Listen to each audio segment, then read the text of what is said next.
Oh,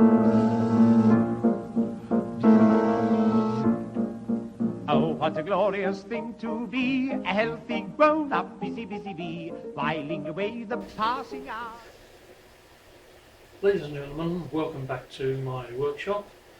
This is number 5 in the series of videos about tooling that I've made for the workshop. And this will be for a Rotary broaching tool. It won't be a very long video because, to be quite honest, it's blooming chilly out here, and I shall just do a quick rundown of how the broach works and basically how it was made. There'll be a number of stills because, as it's already been made, of course, I haven't got any video of it. So let's get straight on with it. Right then, a brief introduction, as it were, to rotary broaching. This is the rotary broach itself, the cutting tool, which is, as you hopefully can see, the shape of a hexagon. It's ground such that there is a relief in this direction of approximately 2 degrees, so that it tapers away from the leading edge. There's a dimple in the front face, and this rotates in the tool, and that in turn, well, it's held by the tool. The workpiece itself is drilled such that the diameter of the hole is in this case equivalent to or slightly larger than the across flats distance on the cutting tool. This is brought into alignment on the lathe with the workpiece turning in the chuck.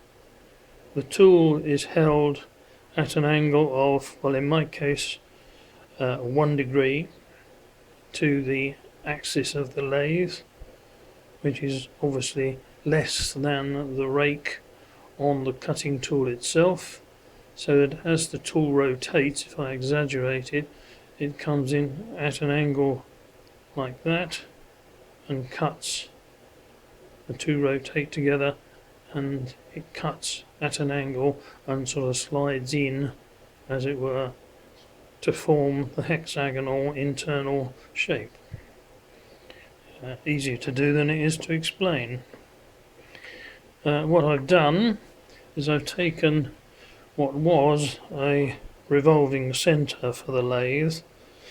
I've removed the Morse taper and replaced it with a straight spindle with a locating flat on it.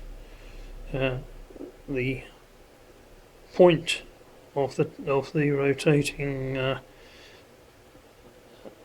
tailstock holder has been removed and the end drilled. Obviously I had to remove this from the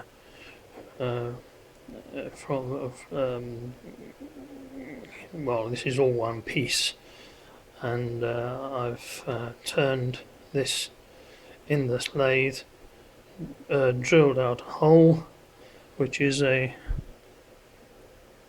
sliding fit for the cutting broach, which is held securely on a flat by this grub screw here, so that this now turns as a hole.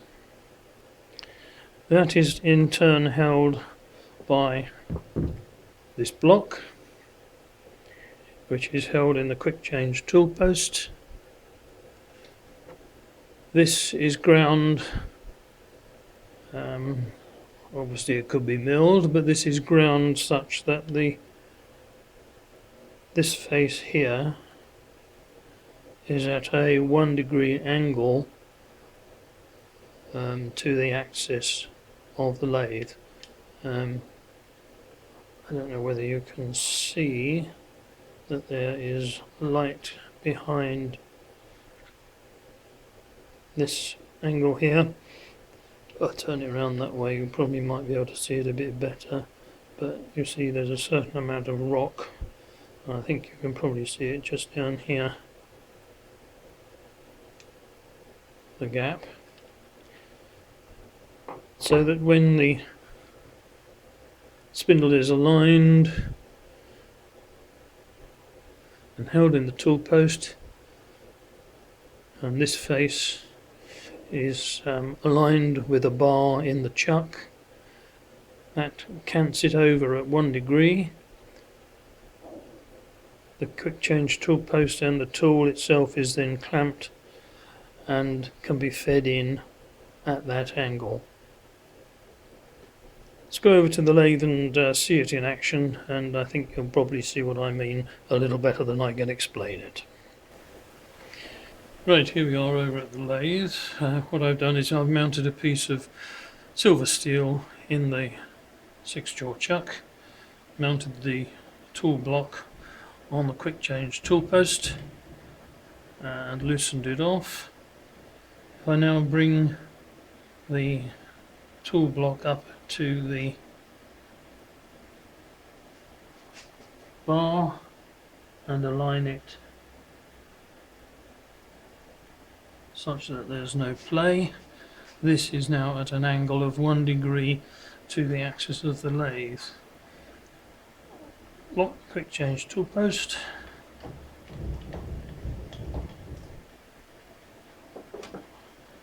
take the alignment bar out of the lathe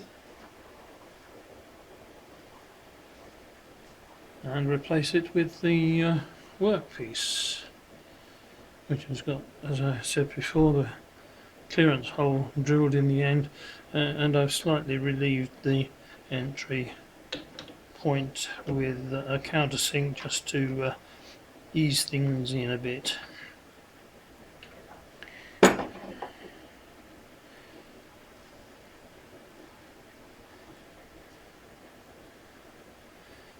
The cutting tool is mounted in the revolving centre, the name of which I couldn't remember earlier, but there we go, put it down to old age. And slide that into the tool block and tighten that up.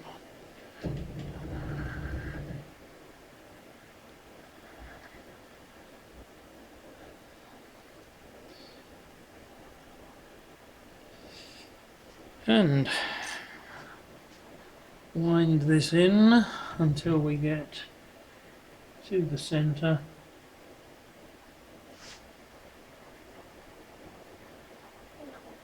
That is a fraction too high, so I'll just realign that and I'll come back when I've done that. Right, got that sorted. Good job I stopped the video because it took me a while to find the right size spanner. But there we go, we're back on the centre line now, and it's lined up. And let's cut some metal.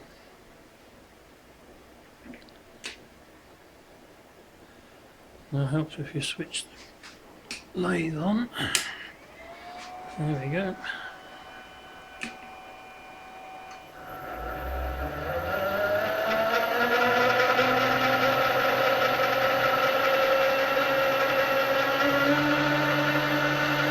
Advance the tool, start spinning. You may have to back it up with a little bit of pressure from the tailstock.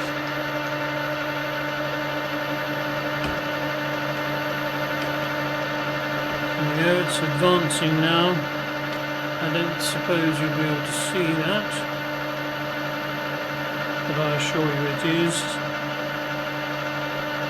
Applying the axial pressure with the tailstock and just taking the weight on the cross slide feed screw. And we're just about into full depth there now on the cutter.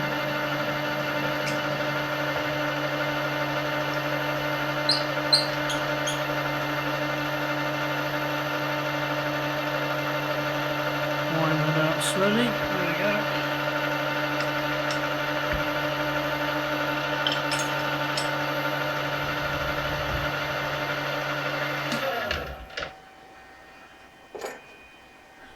Take it out.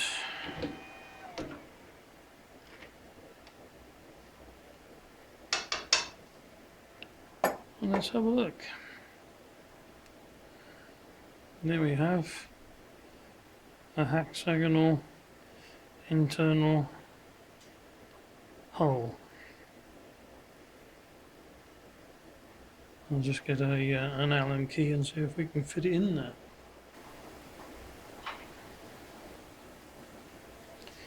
So here we go. One Allen key.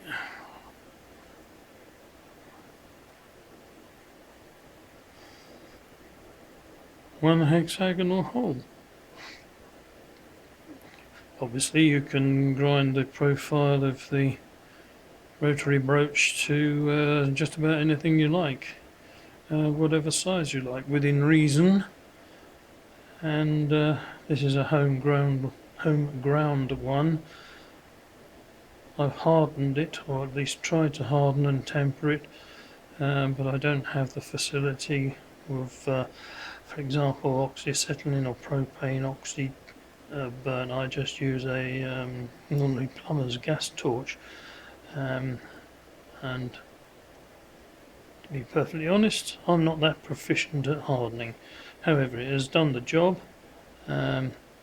Not the most accurately ground tool either, but it does the job it was intended to do, and the principle of the repurposing the redundant revolving centre has made good use of a tool which would otherwise be languishing in a box somewhere or in a landfill. Right, now that's the end of this short video. I hope you enjoyed it and maybe even found it informative. And I'll finish here, and once again, if you have been, thanks for watching. Subscribe if you want to, and I'll be back again in the not too distant future. Bye for now.